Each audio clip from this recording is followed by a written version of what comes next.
नमस्कार।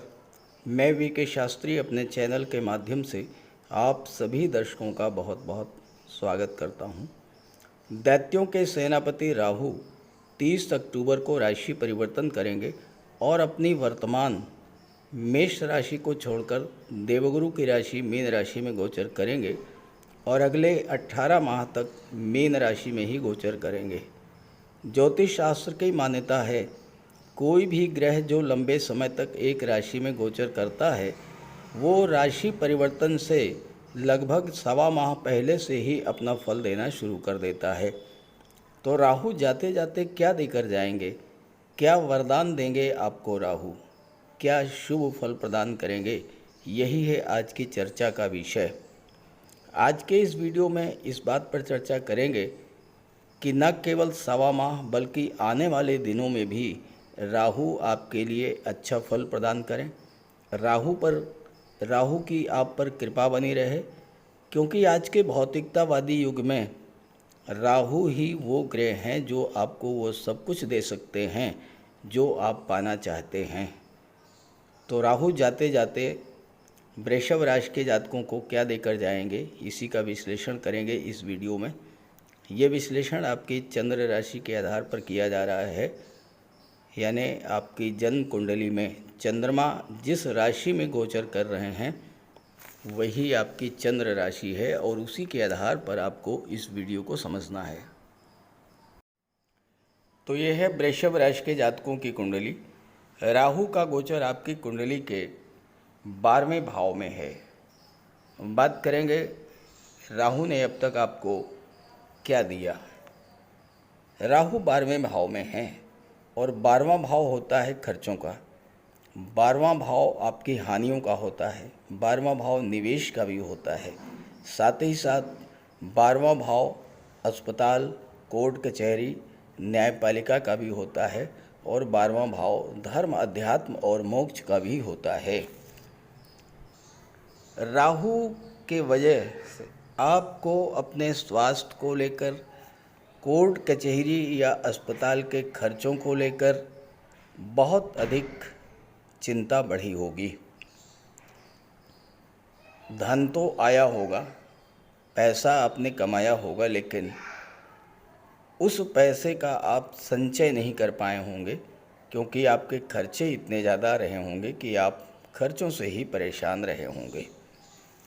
राहु की दृष्टि कुंडली के चौथे भाव पर पड़ी और चौथा भाव होता है आपकी मानसिक शांति, आपकी मातृभूमि, आपकी माता, भूमि, भवन, प्रॉपर्टी। तो राहु के कारण आपके मन में चिंता बढ़ी होगी, मानसिक शांति समाप्त हुई होगी, माता का स्वास्थ्य खराब हुआ होगा और प्रॉपर्टी को लेकर कोई विवाद बना होगा। राहु की दृष्टि छठे भाव पर पड़ी। छठे भाव और 12वें भाव का संबंध जब बना तो रोग और अस्पताल, लड़ाई झगड़े और कोर्ट कचहरी सीधा संबंध बना होगा। खर्चे बढ़े होंगे, स्वास्थ्य से आप परेशान हुए होंगे। और राहु की दृष्टि अष्टम भाव पर जब पड़ी तो अष्टम भाव तो अपने आप में खराब भाव है, परेशानियों का, कष्टों का, विघ्न बाधाओं का। तो राहु की दृष्टि पड़ने से आपकी परेशानियां, आपके कष्ट और भी ज़्यादा बढ़े हुए होंगे। लेकिन क्या सबके साथ ऐसा ही हुआ होगा? ऐसा नहीं है। बहुत से व्यक्ति आपके आसपास में ही होंगे जिनको राहु ने इस गोचर काल में बहुत कुछ दिया भी होगा, क्योंकि राहु एक ऐसे ग्रह हैं जो जिस भाव में गोचर करते हैं या जिस भाव पर दृष्टि डालते हैं उस भाव से संबंधित चीज़ों को प्राप्त करने की हमारी इच्छा बहुत अधिक बढ़ जाती है। और इसके अलावा राहु जिस भाव में गोचर करते हैं उस भाव के स्वामी के रूप में कार्य करते हैं और उस भाव से संबंधित हमारी जो इच्छाएं पिछले जन्म में अधूरी रह गई थी उस इच्छा को इस जन्म में पूरी करने का प्रयास करते हैं। आधुनिक संदर्भ में बात करें तो राहु ही वो ग्रह हैं जो आज के समय में जो भी टेक्नोलॉजी है इंटरनेट है, सोशल मीडिया है, कंप्यूटर, लैपटॉप, मोबाइल से रिलेटेड जो भी कार्य हैं या जो शैडो रिलेटेड एरियाज़ हैं जैसे कि film industry, TV, photography, videography, TV serial, इन सभी पर राहु का अधिकार है और राहु इन सब के माध्यम से हमें वो सब कुछ देंगे जो हम देना चाहते हैं। तो अब बात करेंगे कि जाते जाते राहु आपको क्या दे करके जाएंगे। राहु जाते जाते 12वें भाव के क्या फल दे करके जाएंगे। और एक बात और समझें कि राहु वक्री हैं, तो वक्री होने के नाते 11वें भाव का भी फल तो आपको देते ही रहे हैं जो कि लाभ का भाव है। अब 12वां भाव तो विदेश का होता है, अस्पताल का होता है, कोर्ट कचहरी का होता है, परिवर्तन का होता है, धर्म, अध्यात्म का और मोक्ष का होता है। क्या राहु सचमुच में इतने ख़राब हैं कि जो भी कष्ट मिले, जो भी नुकसान हुआ, वो सब कुछ राहु के कारण ही हुआ? ये विचार करने का बिंदु है, क्योंकि हमारे आसपास ऐसे भी लोग हैं जिन्होंने राहु के इसी गोचर काल में बहुत धन अर्जित किया, बहुत सारे लाभ प्राप्त किए और जीवन में आगे बढ़े। देखिए, होता क्या है कि जब हम कोई अच्छा कार्य करते हैं, हमें कोई लाभ होता है, उसका क्रेडिट तो हम अपने आप को दे देते हैं, लेकिन अगर ख़राब होता है, नुकसान होता है, तो उसकी जिम्मेदारी हम राहु पर डाल देते हैं। तो ऐसा नहीं है। यही आपको समझना है कि आखिर हमें वो लाभ क्यों नहीं मिला जो औरों को मिला और कैसे इसी राहु से लाभ लें, यही आपको समझना है। हमारे अवचेतन मन में एक भ्रांति बनी हुई है कि राहु हमेशा नुकसान ही करते हैं और यही आपको समझना है। देखिए, राहु क्या हैं? राहु विदेश के कारक हैं। अगर आपको अपनी मातृभूमि से जुड़कर लाभ नहीं हो रहा है, आप मातृभूमि से दूर जाइए, लाभ मिलना शुरू हो जाएगा। मातृभूमि या विदेश, मातृभूमि से दूर यानी विदेश, तो किसी दूसरे शहर में, किसी दूसरे राज्य में जा कर के आप एफर्ट कीजिए, आपको अच्छा लाभ मिलना शुरू हो जाएगा। राहु टेक्नोलॉजी के, मीडिया के, इंटरनेट के कारक हैं। अपने आप को ऑनलाइन माध्यमों से जोड़ करके चलिए, फिर देखिए यही राहु आपके लिए बहुत अच्छा रिजल्ट देंगे।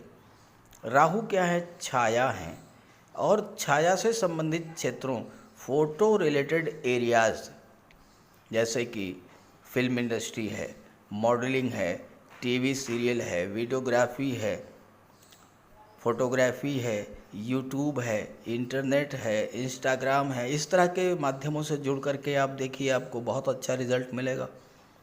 राहु हैं असीम विस्तार के कारक। आप अपने कार्य क्षेत्र का विस्तार करने की सोचिए बिना किसी डर के। और सबसे बड़ी बात यह है कि राहु अनऑर्थोडॉक्सी के कारक होते हैं, यानी परंपरा से हटकर, लीक से हट कर के कुछ नया करने का अगर आप प्रयास करेंगे, तो यही राहु आपको बहुत कुछ दे जाएंगे।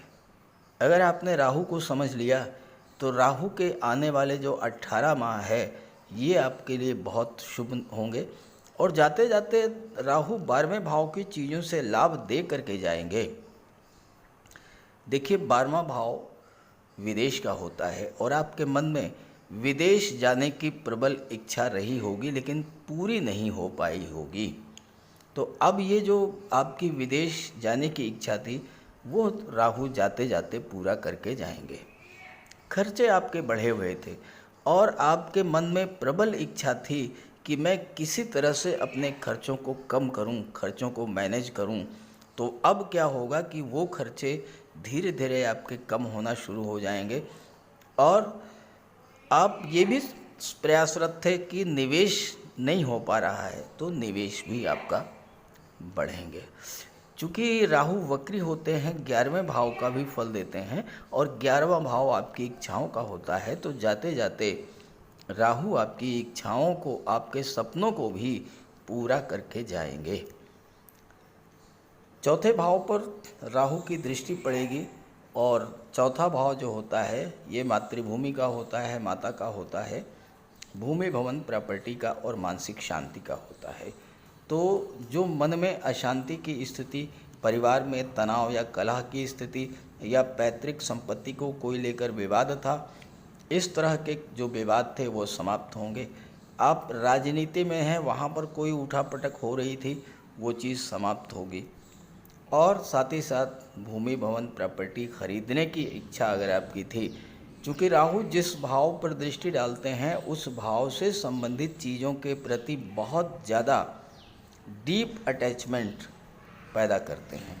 तो लगाव तो आपको बहुत रहा होगा, इच्छा बहुत रही होगी, लेकिन पूरी नहीं हो पाई। अब जाते जाते आपकी वो इच्छा भी पूरी होगी। छठा भाव रोगों का होता है, रोगों से मुक्ति मिलेगी, कोर्ट कचहरी का चक्कर भी समाप्त होगा। और सबसे बड़ी बात कि छठा भाव नौकरी और कंपटीशंस का होता है, तो आपको जाते जाते कोई न कोई रोज़गार, कोई न कोई नौकरी राहु दे करके जाएंगे। आपके जीवन में किसी तरह की कोई कंपटीशन थी, उस कंपटीशन से आपको सफलता दे करके जाएंगे। और राहु की दृष्टि अष्टम भाव पर पड़ेगी, तो आपके जीवन में जो कष्ट परेशानियां बहुत दिनों से लगातार बनी हुई थी, राहु उससे आपको मुक्ति दे करके जाएंगे। अष्टम भाव का संबंध 12वें भाव से बन रहा है। देखिए, 12वां भाव भी धर्म, अध्यात्म, मोक्ष का होता है और अष्टम भाव भी धर्म, अध्यात्म से जुड़ने के लिए आपको प्रेरित करता है। 12वां भाव परिवर्तन का होता है। आपके जीवन में जाते जाते राहु एक बहुत बड़ा परिवर्तन करके जाएंगे, आपकी सोच को बदल करके जाएंगे, आपको धर्म और अध्यात्म से जोड़ करके जाएंगे। ईश्वर की आप पर विशेष कृपा रहेगी। और चूंकि देवगुरु बृहस्पति अष्टम के स्वामी हैं और देवगुरु का संबंध जब भी अष्टम भाव से बनता है तो आप पर ईश्वर की विशेष कृपा रहती है। तो इस तरह से राहु आपके लिए जाते जाते बहुत कुछ दे करके जा रहे हैं। बस आप अपने आप को राहु से जोड़िए और साथ ही साथ राहु के उपाय भी करते रहिए। तो बात करते हैं उपायों पर।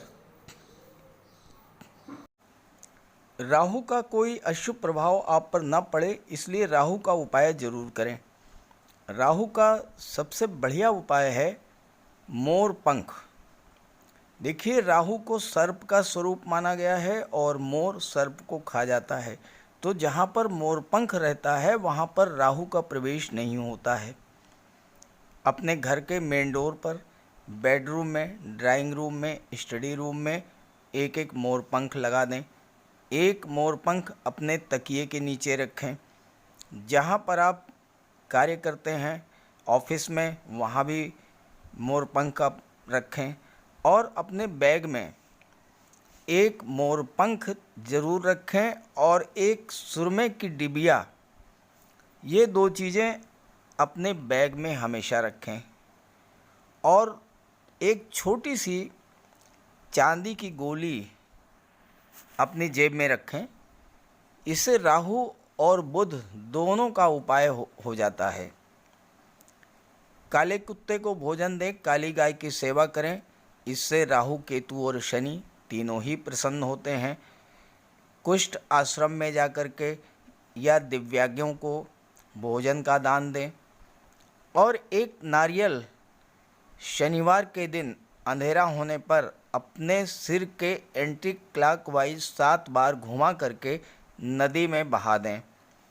दुर्गा माता का आशीर्वाद प्राप्त करें। दुर्गा चालीसा का पाठ करें। सोमवार के दिन शिवलिंग पर अभिषेक करें। सफ़ेद चंदन का टीका लगाएं और एक सफ़ेद चंदन का टुकड़ा अपने पास रखें। घर में कपूर की धूनी दें। ये छोटे छोटे से उपाय हैं। अगर आप इन उपायों को करते हैं तो निश्चित रूप से राहु के सभी शुभ फल आपको प्राप्त होंगे। तो उपाय ज़रूर कीजिएगा, लाभ मिलेगा। और जब लाभ हो तो कमेंट करके बताइएगा और ये वीडियो अपने साथियों को, अपने मित्रों को भी शेयर कर दीजिएगा। नमस्कार।